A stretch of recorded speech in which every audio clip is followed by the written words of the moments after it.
మన భారతీయ సంతతికి చెందిన ఆస్ట్రోనాట్ సునీత విలియమ్స్ 9 నెలల నుంచి అంతరిక్ష కేంద్రంలో చిక్కుకుపోయారనే విషయం అందరికీ తెలుసు. అయితే లేటెస్ట్గా నాసా వాళ్ళు ఆవిడ ఎప్పుడు తిరిగి వస్తారనేది షెడ్యూల్ని ఇచ్చారు. అది ఈరోజు, అంటే అమెరికా కాలమానం ప్రకారం ఈరోజు సాయంత్రం, అంటే 18వ తేదీ సాయంత్రం 5:57 ఫ్లోరిడా తీరంలో వీళ్ళు ఉన్న క్యాప్సూల్ దిగుతుంది అనేది వాళ్ళు షెడ్యూల్ ఇచ్చారు. యాక్చువల్గా వీళ్ళు 2024 జూన్ 5వ తేదీన స్టార్ లైనర్ అనే స్పేస్ షిప్లో అంతరిక్ష కేంద్రానికి వెళ్ళారు. యాక్చువల్ షెడ్యూల్ ప్రకారం అయితే వారం రోజుల్లో తిరిగి రావాలి. అయితే అప్పుడు ప్రాబ్లం ఏమైందంటే, ఈ స్టార్ లైనర్ అనే ఈ వ్యోమనౌకలో ప్రాబ్లం వచ్చింది. సాంకేతిక సమస్య తలెత్తడం వల్ల వీళ్ళు సునీత విలియమ్స్, విల్మోర్ లేకుండానే, విల్మోర్ అంటే ఈవిడతో పాటు వెళ్ళిన ఇంకొక ఆస్ట్రోనాట్, సో వీళ్ళిద్దరిని తిరిగి తీసుకురాకుండానే ఆ స్టార్ లైనర్ అనేది వెనక్కి భూమి మీదకి తిరిగి వచ్చేసింది. సో ఆ రోజు నుంచి కూడా వెయిట్ చేస్తున్నారు. మళ్ళీ ఇంకొక దాన్ని పంపించే ప్రయత్నం చేశారు. 2-3 ప్రయత్నాలు జరిగినాయి. అవన్నీ ఏవి సక్సెస్ కాలేదు. చివరికి లేటెస్ట్గా నిన్న ఒక స్పేస్ షిప్ని పంపించారు. దీని పేరు ఏంటంటే స్పేస్ ఎక్స్ వ్యోమనౌక క్రూ10. ఈ క్రూ10 అనే మిషన్లో వెళ్ళిన దాంట్లో ఇంకా కొంతమంది ఫ్రెష్గా కొంతమంది ఆస్ట్రోనాట్స్ వెళ్ళారు. వెళ్ళిన ఒక 4 ఆస్ట్రోనాట్స్ వెళ్ళారు. ఈ 4 ఆస్ట్రోనాట్స్ కూడా నిన్న ఆల్రెడీ అంతరిక్ష కేంద్రంతో అనుసంధానం అయ్యారు. వాళ్ళు సునీత విలియమ్స్ని, విల్మోర్ని, వాళ్ళందరినీ కూడా కలిశారు. సో ఇదంతా జరిగింది కాబట్టి ఇప్పుడు వాళ్ళు వచ్చిన అదే ఏదైతే ఇది క్రూ10 ఉంది కదా, స్పేస్ ఎక్స్ వాళ్ళది క్రూ10, దీంట్లోనే ఇప్పుడు మళ్ళీ సునీత విలియమ్స్ అలాగే విల్మోరు భూమి మీదకి తిరిగి వస్తున్నారు. సో 9 నెలల తర్వాత తిరిగి వస్తున్నారు. దీని షెడ్యూల్ ఎలా ఇచ్చారంటే, అమెరికా కాలమానం ప్రకారం సాయంత్రం 5 గంటలకి ల్యాండ్ అవుతారని ఇచ్చారు. ఈ స్పేస్ ఎక్స్ క్రూ10లో ఇది క్రూ డ్రాగన్ వ్యోమనౌక హ్యాచో. దీన్ని హ్యాచో అనే దాన్ని మూసివేత, హ్యాచో అంటే బహుశా క్యాప్సూల్ అయి ఉంటుందేమో, దాని మూసివేత కార్యక్రమం అనేది అమెరికా కాలమానం ప్రకారం రాత్రి 10:45 మొదలవుతుందంట. సో 10:45 మొదలవుతుంది. అర్ధరాత్రి 12:45 అంతరిక్ష కేంద్రం నుంచి క్రూ డ్రాగన్ అంతరిక్ష నౌక అన్డాకింగ్ అనేది ప్రారంభమవుతుంది. అన్డాకింగ్ అంటే అంతరిక్ష కేంద్రం నుంచి అది విడిపోయే ప్రక్రియ అనేది రాత్రి 12:45 స్టార్ట్ అవుతుంది. అంటే వీళ్ళున్న క్యాప్సూల్ని మూసేసే ప్రక్రియ 10:45 మొత్తం ఆ స్పేస్ షిప్ ఏదైతే ఉందో ఆ స్పేస్ షిప్ అనేది ఆ అంతరిక్ష కేంద్రాన్ని నుంచి విడిపోయే కార్యక్రమం అనేది 12:45 ప్రారంభమవుతుందంట. ఆ తర్వాత సాయంత్రం 4:45 అంతరిక్ష కేంద్రం నుంచి భూమి మీదకి దీని ప్రయాణం స్టార్ట్ అవుతుంది. క్రూ డ్రాగన్ తిరుగు ప్రయాణం అనేది సాయంత్రం 4:45 ప్రారంభం. అంతసేపు ఎందుకయ్యా అంటే, అదంతా టెక్నికల్గా దాని నుంచి విడిపోవడం అంత సేఫ్గా ఉందా లేదా అన్ని ప్రతి పిన్ టు పిన్ దాన్ని చూసుకోవడం, ఏమాత్రం ఇబ్బంది ఉన్నా కూడా మనకి తెలుసు కదా. ఆల్రెడీ ఒక అంతరిక్ష ఆస్ట్రోనాట్ని మనం నష్టపోయాం. భారతీయ సంతతికి చెందిన ఒక ఆవిడని మనం అంతకుముందు ఇలాగే వెనక్కి తిరిగి వచ్చే కార్యక్రమంలో భూమి మీదకి వచ్చే టైంలో చాలా క్రూషియల్ టైం అది. అప్పుడు అది ఆవిడ వచ్చినది చావ్లా ఆవిడ వచ్చింది. ఆవిడ వచ్చేటప్పుడు అది తగలడిపోయింది. చాలా దురదృష్టకరం.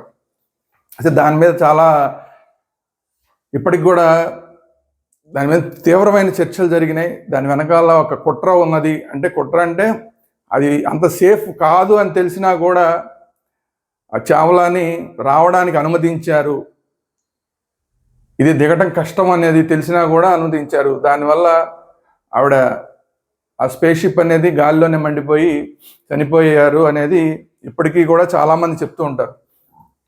మరి ఇప్పుడు సునీత విలియమ్స్ విషయంలో కూడా అక్కడి నుంచి బయలుదేరటం సంగతి అట్లా ఉంచి, అంతరిక్షం నుంచి భూకక్షలోకి వచ్చే టైంలో ఆ రాపిడి చాలా ఎక్కువ ఉంటుంది. ఆ రాపిడికి చాలా సందర్భాల్లో ఇవి తగలబడిపోవడం అనేది జరుగుతుంది, ఈ స్పేస్ షిప్స్. సో అది ఎంత జాగ్రత్తగా వస్తుంది అనేది చాలా ఇంపార్టెంట్. అక్కడ ఎంత జాగ్రత్తగా వీళ్ళు హ్యాండిల్ చేస్తారు నాసా వాళ్ళు హ్యాండిల్ చేస్తారు అనేది చాలా ఇంపార్టెంట్. సో సాయంత్రం 4:45 అంతరిక్ష కేంద్రం నుంచి తిరుగు ప్రయాణం ప్రారంభం అవుతుంది. తర్వాత మంగళవారం సాయంత్రం 5:11 భూకక్షలోకి ప్రవేశిస్తుంది. ఇది చాలా ఇంపార్టెంట్ టైం. ఇది 5:11 అంతరిక్షం నుంచి భూకక్షలోకి ప్రవేశిస్తుంది. ఈ భూకక్షలోకి ప్రవేశించే దగ్గర చాలా జాగ్రత్తగా ఉండాలి. అక్కడి నుంచి సేఫ్గా కనుక భూకక్షలోకి వచ్చేసిందంటే ఇంకా ఆల్మోస్ట్ సేఫ్గా ల్యాండ్ అయిపోయినట్టే లెక్క. సో అలా 5:11 అమెరికా కాలమాన ప్రకారం భూకక్షలోకి ప్రవేశిస్తుంది. సాయంత్రం 5:57 ఈ స్టార్ స్పేస్ షిప్ ఫ్లోరిడా తీరంలో సముద్రంలో దిగుతుంది. ఆ క్యాప్సూల్ ఉంటుంది కదా, ఆ క్యాప్సూల్ని వదలంగానే అది బెలూన్స్ సహాయంతో ఆ క్యాప్సూల్ అనేది ఇలా స్లోగా సముద్రంలో దిగుతుంది. ఆ దిగిన తర్వాత దాంట్లో నుంచి 1 by 1 ఒక్కొక్కరిని కూడా బయటికి తీసుకొస్తారు. సో ఇది వీళ్ళు ఇచ్చిన షెడ్యూల్. ఈ షెడ్యూల్ సంగతి ఎలా పెడితే ఇందులో మనం ఇందాక మాట్లాడుకున్నది చాలా కీలకమైన విషయం ఏంటంటే ఇప్పుడు మనం ఆవిడ సేఫ్గా వచ్చిన తర్వాత కూడా మనం మాట్లాడుకోవాల్సిన విషయాలు. అసలు ఆ స్టార్ లైనర్ సేఫ్టీ సరిగా పరిశీలించకుండా అసలు ఈ ఆస్ట్రోనాట్స్ని ఎలా పంపించారు. ఆ తర్వాత 9 నెలల పాటు మళ్ళీ వేరే స్పేస్ షిప్ని పంపించకుండా ఎందుకని నిర్లక్ష్యం చేశారు.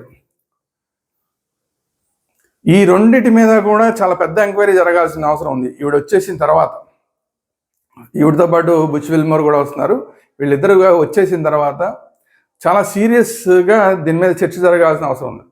9 నెలల పాటు వేరే స్పేస్ షిప్ని ఎందుకు పంపించలేకపోయారు, అసలు పంపించిన ముందు స్టార్ లైనర్కి సంబంధించిన వాళ్ళు అంత అజాగ్రత్తగా ఎందుకున్నారు అనేది ఒకటి. ఇది కూడా ఇప్పుడు లేటెస్ట్గా వెళ్ళిన క్రూ డ్రాగన్కి దాన్ని ముందు కూడా ఆ ముందు రోజు పంపిద్దాం అనుకున్నారు. దాన్ని అనివార్య కారణాల వల్ల ఆపేశారు. మళ్ళీ 24 గంటల్లో పంపించారు. సక్సెస్ఫుల్గా వెళ్ళింది, అంతరిక్ష కేంద్రానికి అనుసంధానమైంది. వెళ్ళిన 4 వ్యోమగాములు కూడా సేఫ్గా అంతరిక్ష కేంద్రంలోకి వెళ్ళారు. మళ్ళీ ఇప్పుడు తిరిగి వచ్చేటప్పుడు ఇది స్టార్ట్ అయిన తర్వాత ఇప్పుడు వాళ్ళు షెడ్యూల్ అయితే ఇచ్చారు, కానీ ఈ కౌంట్ డౌన్ అనేది స్టార్ట్ అయిన తర్వాత చాలా జాగ్రత్తగా అన్నీ పరిశీలించాలి. అక్కడ ఏమాత్రం ఇబ్బందులు ఎదురైనా కూడా మళ్ళీ ఆగిపోవాల్సి వస్తుంది. ఎందుకంటే స్టార్ లైనర్లో మళ్ళీ తిరిగి రావడానికి ఇబ్బందులు వచ్చినాయి. వెళ్ళేటప్పుడు సేఫ్గానే వెళ్ళిపోయారు, తిరిగి వచ్చేటప్పుడే ఇబ్బందులు వచ్చినాయి. ఇప్పుడు ఆ తిరిగి వచ్చేటప్పుడు కౌంట్ డౌన్ స్టార్ట్ అయిన తర్వాత ఎటువంటి ఇబ్బందులు రాకుండా ఉంటే కనుక అనుకున్న షెడ్యూల్ ప్రకారం ఈ ప్రయాణం అంతా సాగుతుంది. అందులో నేను చెప్పాను ఇందాక 5:11 భూకక్షలోకి ప్రవేశించే సమయం అనేది చాలా కీలకమైన సమయం.